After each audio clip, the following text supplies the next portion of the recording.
Welcome to KSDL! April edition.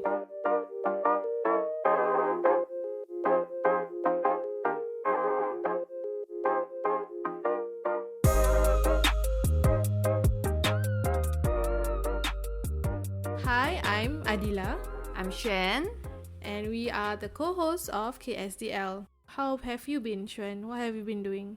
My March is actually quite fulfilling Oh, why so? because I have been to 2 meetups. Oh, yeah, we mentioned that before. I couldn't go for one of it, I think. Yeah. Yeah, and actually, in my definition, 2 meetups is already considered a lot. Yeah, because usually I don't go for meetups, but I was thinking, why not just pop by and catch up with friends? I think I wanted to really go for one of it, which is the Friends of Figma one back in March. It was either my daughter got sick or what. I cannot remember now. But basically, I wanted to go for it, and then last minute I couldn't go again. And I recall it was quite full. There has a waiting list also. Yeah, the seats were all gone within the first few hours. I guess everyone just are really excited to meet up in person. Yeah. So in the 2 meetups that I went, one was Design Up that is held in LF Labs. So that was a more free-form kind of open mic concept. You were telling me it was quite laid back. It was very laid back. Yeah, it's more artsy than Design. Yeah, Okay. so it involves like painting, playing of the bongos. Did you try? I tried a painting one. Okay. Yeah. That one is more like just after hours kind of Fun. chilling lah. Then right after the next day is the Friends of- FOF. yes. Yeah, which Friends of Figma. Hey, good job. I said it right. Yeah, so Friends of Figma meetup was about working with PMs and engineers as designer. Yeah, so it's more about like how to collaborate in a cross-functional way lah. Yeah, so that is more focused in, technicalities and processes. Also, we heard there's a participant who actually went for the meetup through our podcast, right? Yeah, so when I was there, Zoe and Kyle was saying that, hey, do you know there's this person who came over saying that she heard of Friends of Figma through Kiasu Design Live. Nice. In my first reaction was, so where is our referral fee? You really asked that? No lah, I was joking. But it was surprising to me and quite humbling also, because to me, I always thought it's the other way around. People know about our podcast through Friends of Figma. Yeah. Yeah, because we promote Precisely. there as well, right? Yeah. Or maybe they heard of us from LinkedIn. We didn't think that people would know about, they want to reach out to Friends of Figma from our podcast, which is nice to know that. Yeah, and also goes to show how much we talk about Friends of Figma. But yeah, we still have not identified this person. Yes. So whoever you are, please do drop us a DM on Instagram or maybe email us or something. What will this person get? Our respect. Yeah, we will drop your name in the episode. Name dropping. Yes, yeah. That's good, yeah. Oh, and I hear there's one more in the end of April. I haven't checked it out. Oh, there's a next meetup by OGP, Open Government Project. Yeah, okay. So they're having like a discussion around a topic open to change. So it's held at Skip at end of April. So hopefully there are still slots. Yeah. And then just I cannot guarantee if I can go because it's Hari Raya period. I think you don't guarantee first lah. Yeah. From my practice of not going. Hey, yeah, talking about Hari Raya period, how have you been? So late March we started Ramadan. The Ramadan is what we call the fasting month for Muslims. We started back in 22nd March. It will end in 1 month. So in 22nd April is Hari Raya. There's this one misconception that I wanted to clarify. So some people might think Hari Raya is a celebration of an Islamic New Year. Yeah, which it actually is not. Yeah, so I had to clarify to a few people a few times. I would say, oh no, Hari Raya is not celebrating New Year. It's actually celebrating the fact that we fasted for 30 days. So it's a celebration of that. It's a celebration that you have Achieved been through a new personal challenge. Sort of. Yes, yeah. So And then why do people because think the that thing way? is, because when you see people during Hari Raya, they'll get new clothes, and then you see them going out in color-coded clothes as a family. Color coded, like a design system. Yeah. got variance. Yeah, that's the thing. So it's like because of that, so people, I mean, naturally assume that it's a new year for Muslims, but actually it's not. Because it's quite similar to how Chinese celebrate Chinese New Year. Then you will see a family as well don in new clothing. Correct. Yeah. So I don't know about. I mean, Chinese. The only colors I know is red or white, right?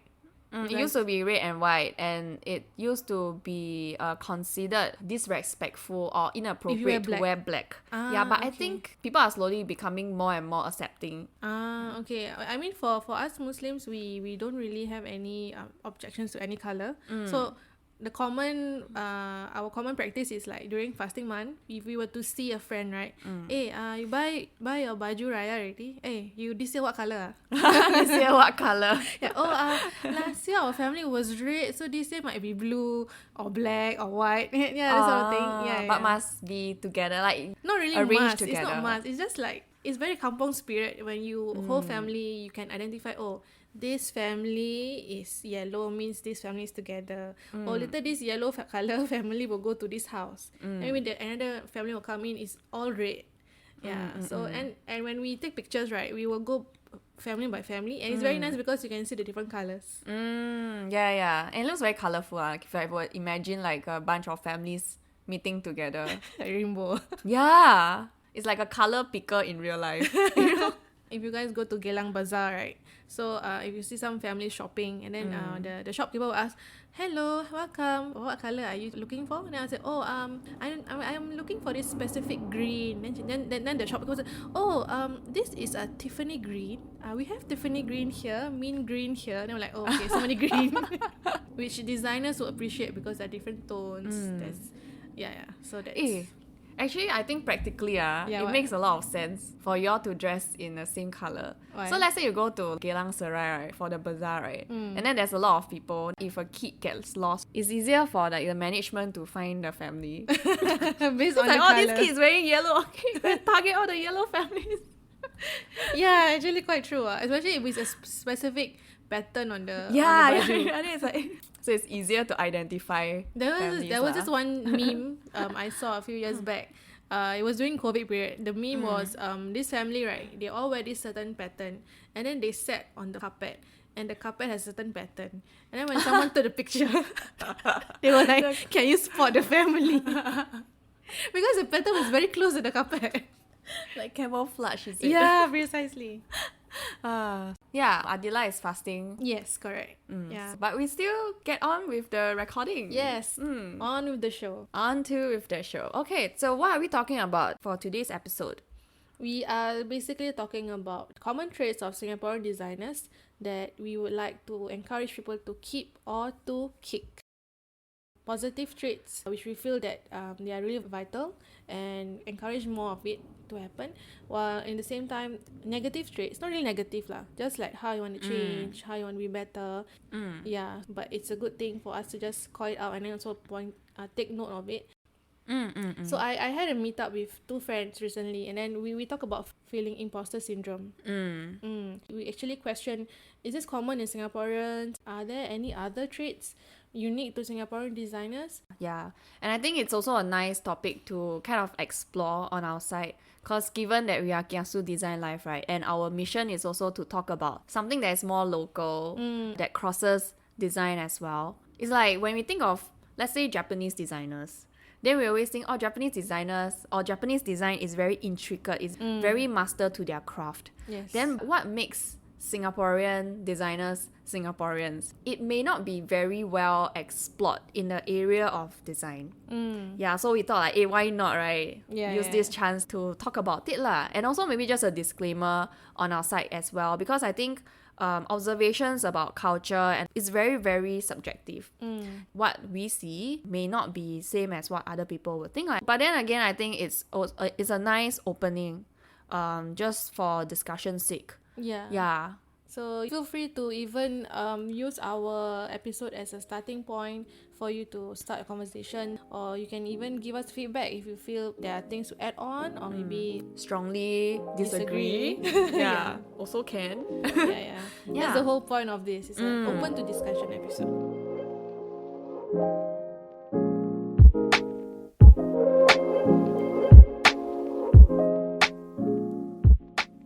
let's talk about good traits about Singaporean designers. Start on the good note. Start on the you good know, note. you know how they say how to give feedback, right? You give a good feedback first.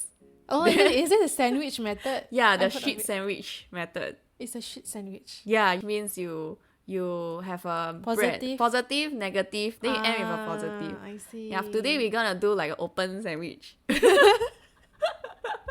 So the first trait of a Singaporean designer is kiasu! Design life! Da, da, da, da, da, da, da, da. Why you say the intro? Is people confused?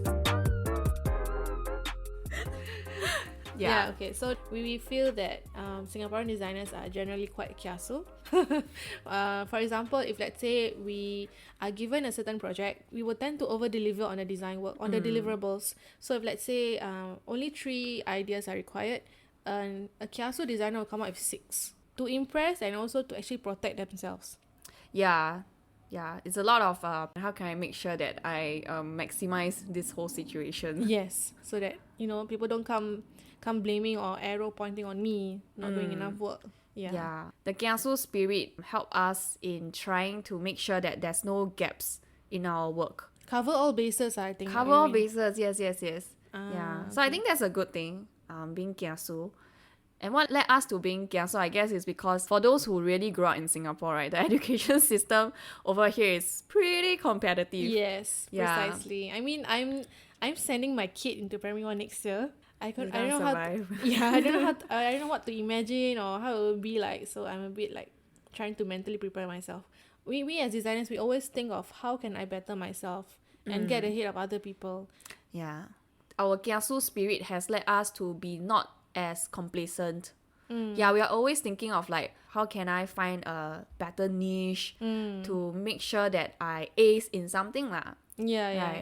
Yeah. But then I would say in my experience working, that I have seen designers who actually are complacent, who just go with the flow, design the same thing year in year out, and they're just happy with that. Yeah. So when I view those designers, to me, I told myself I'm not going to be that kind of designer. So you're saying you're the kiasu one lah. Yes. Yeah. First to admit. As we say, like all these traits does not apply to everyone. Back to the education system part, right? I think that even the government, they are always pushing for lifelong learning Yeah. to us. I mean, I see it on trains, on the advertisements, campaigns. It's always about the skills future or something else. I cannot recall the name right now. But yeah, the government is always trying to push us to learn more skills, be more future ready. Future proof. Future proof your career, that sort of thing. Yeah. Oh, also about this, in Singapore, you can also claim your course in your tax and get rebates lah. Oh, serious? I didn't know that. Yeah, I'll tell you more about it later. Okay, Yeah, okay. so like I'm like drawing the link. Also another initiative of the Singapore government to get us to upskill more through courses. Yeah. I see. I didn't know that, but I don't know that a lot of things in general are quite subsidized for Singaporeans. Yeah. Yeah, like for example, when I took my part-time degree back then, it was heavily subsidized. And then even those, like for example, boot camp or accelerator courses, some of it, a percentage of it will be subsidized by the government. Yeah, but that is of course if you are a Singaporean lah. Right. Yeah. So maybe one point I add on the fly. Yeah. Like Yeah. I think as a society we're just extremely efficient and we have pretty high standards. Yeah. So I think that kind of seeps into our consciousness as well as designers to always deliver like pretty high standard work. Yeah. And if you are not able to deliver high standard work, and then it seeps into your mental health. Yeah, I think in Singapore it's just so competitive that if you're not being able to provide adequate standard, right, then you're gonna say bye-bye already. On to the next point. I think we are quite kampong spirit. Yes, I agree. To combat collectivism and individualism, we are more collectivism because of our kampong spirit, right? Yes. For digital product design, it's all about like sticking to a system and less of like, being very artistic or having your self-expression. Yeah. So I think this kampong spirit or this collectivism in us really help us to be more conforming to the whole. For example, let's say the mask situation, right? Like COVID, we are being asked to wear masks. Yeah. I think we really work together as a society. If you compare to other countries, which is more individualistic, like they are saying, like, oh yeah, it's my rights. I cannot. Like, why are you asking me to wear masks? But I think in Singapore, like, we are more accommodate for this time. Yeah. As a society, let's just do it together. Go through it together. We go through this together first. Get over it together. Yeah, get over it together. So it's a lot of like togetherness in us, which I think when it draws back to our work as designers, right, it helps a lot. Yeah, because then we think of how our work fits into the whole system. Yeah. I understand what you mean. So basically it's like, rather than thinking like, oh, I like this design, I like it this way, I want it. It's all about the I. It's all about the, I think it's much better this way. It's all the I. Yeah. Yeah. So it's more of, when for us designers, we having a kampong spirit, it's more of you think, okay, my design, how does it land to this other person's problem? Yes. How can it be better for these users? It's quite serving. It's like the Sheng Siong, right? All for you. I think we are not bloating we are not amplifying our worth. Yeah. Also, consistency is very important in product design. Once you have that habit to really stick to consistency, like instead of like, oh, I think this is what I would like, then you break out of the consistency, then it actually takes a lot more effort to fix someone's inconsistency in the design itself. Yeah. So it really works in our favor lah, to be really sticking to a system. Yet we are also quite critical about it. Okay. Actually, the whole I me thing, right, reminded me of when I was in one of my jobs, and then my manager actually, cause I was presenting my work. Yeah. But the way I present it is more of, we did this. We as a team did this. And then after that, I actually got a message from my manager who was in the States. Then she was telling me, I noticed that you use a lot of we, but I would encourage you to say more, I did this, I did that. This is my contribution. Yeah. But actually it made me feel very uncomfortable. Like, I don't want to glorify my work. Like, cause I feel like everything is really about a teamwork effort. Yeah, you get to a point not because of your work. Like, there's a lot of people at the background helping you. I think this lends in very well to our next point, which is about, we as designers, we don't like to gloat ourselves. We don't like to boast about ourselves so much. Yeah. Because I think there's two kinds of designers. One is the superstar design, like, wow, I'm the next Johnny Ive, I'm the next Philip Stuck. Whereas there's another kind of designer, which is it's a team thing. We all get here because it's all our work collective together that brings us to this point. But then, right, when you're presenting a portfolio interview, it's really best for you to say, oh, I did this is what I contributed.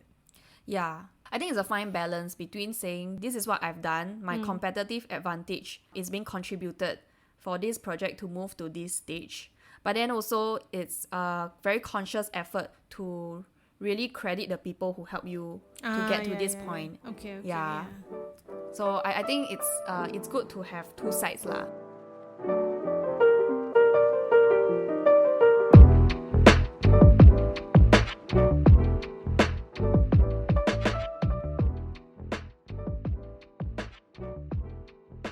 So I think the next point is also very unique to Singapore, which is our society is very multiracial. Yes. It's baked into our education system, right? Since young, we are already being instilled that Singapore is a multiracial country and you need to be sensitive to each other's differences. Yeah. So I think that led us to be very accommodative and be more sensitive around treating other people.